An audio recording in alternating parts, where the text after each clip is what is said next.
I am the Gridiron Ghost, the voice that lingers after the final whistle fades. I've seen games turn into battles and victories turn into folklore. But sometimes the greatest moments in sports are the quiet ones. Tonight, we travel to Iowa City, where toughness is worn like armor, and tradition runs as steady as the cornfields that surround it. Here, in a stadium built for cheers, a gesture of kindness became its loudest sound. This is the Hawkeye Wave, when a game turns to grace. On the western edge of the University of Iowa campus stands Kinnick Stadium, a bowl of steel, brick, and devotion. It's home to the Hawkeyes, a team known for grit, discipline, and blue-collar resolve. But just beyond the press box, towering over the north end zone, sits another building. One that holds more than fans or coaches. It holds hope. That's the University of Iowa Stead Family Children's Hospital, a 12-story beacon of glass that looks directly down onto the field. When it opened in 2017, no one imagined it would change the meaning of game day forever. It began not with a coach or a player, but with a fan. Her name was Krista Young, a Hawkeye supporter who posted a simple idea on Facebook. What if, at the end of the first quarter, everyone in the stadium turned and waved to the kids in the hospital? No sponsors, no planning committees, just a suggestion from the heart, the kind of thing social media forgets in a few hours. Except this time, it didn't. When the Hawkeyes opened their 2017 season against Wyoming, 70,000 people turned toward the glass tower and waved. From inside, the children waved back.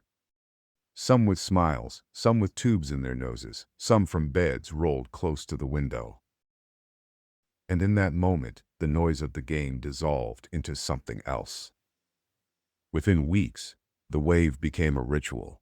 The clock hit 0 at the end of the first quarter, and no one needed to announce it. Fans turned. Players turned.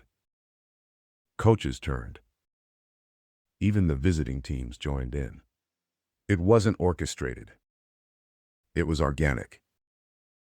A stadium full of strangers, connected by the simplest human act: saying hello. Soon the tradition spread beyond football. At basketball games in Carver Hawkeye Arena, fans waved toward the hospital's live stream.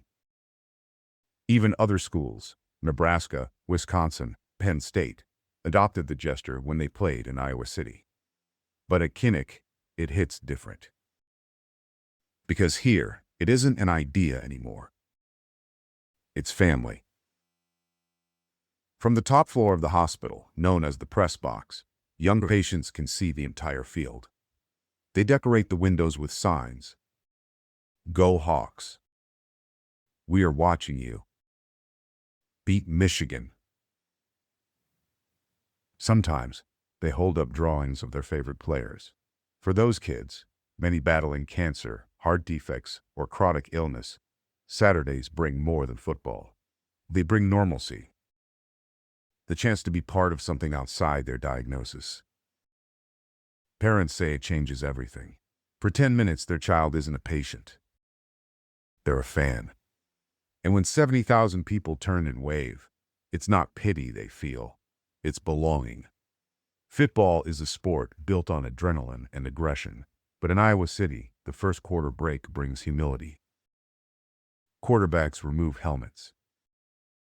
Linemen stand still. Some players lift their arms high, waving with both hands, tears visible under eye black. Former head coach Kirk Ferentz called it the best tradition in college football. He said, "It reminds us why we do this. It's bigger than the game." Opposing coaches have echoed that sentiment. Wisconsin's Paul Christ once said, "You don't have to wear black and gold to feel it." Even the most battle-hardened players admit, when the stadium turns, the field suddenly feels like holy ground. By the end of 2017, the country noticed. ESPN named the wave its best moment of the year. It won the Disney Spirit Award for college football's most inspiring tradition.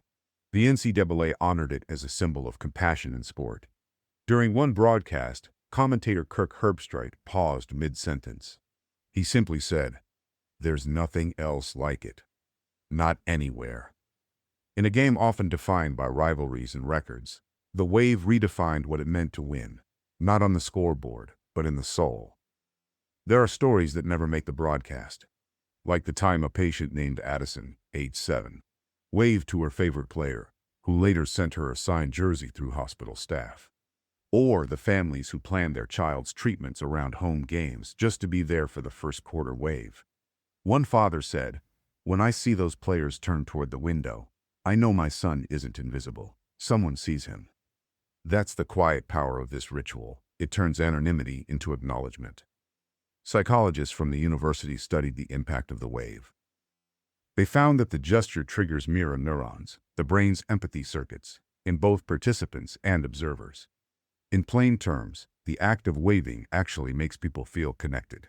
Stress levels drop, smiles rise. In patients, even short bursts of joy can boost immune response. It's proof that a simple motion, one hand lifted, 1 second of kindness, can have measurable healing power. There's something poetic about where it happens.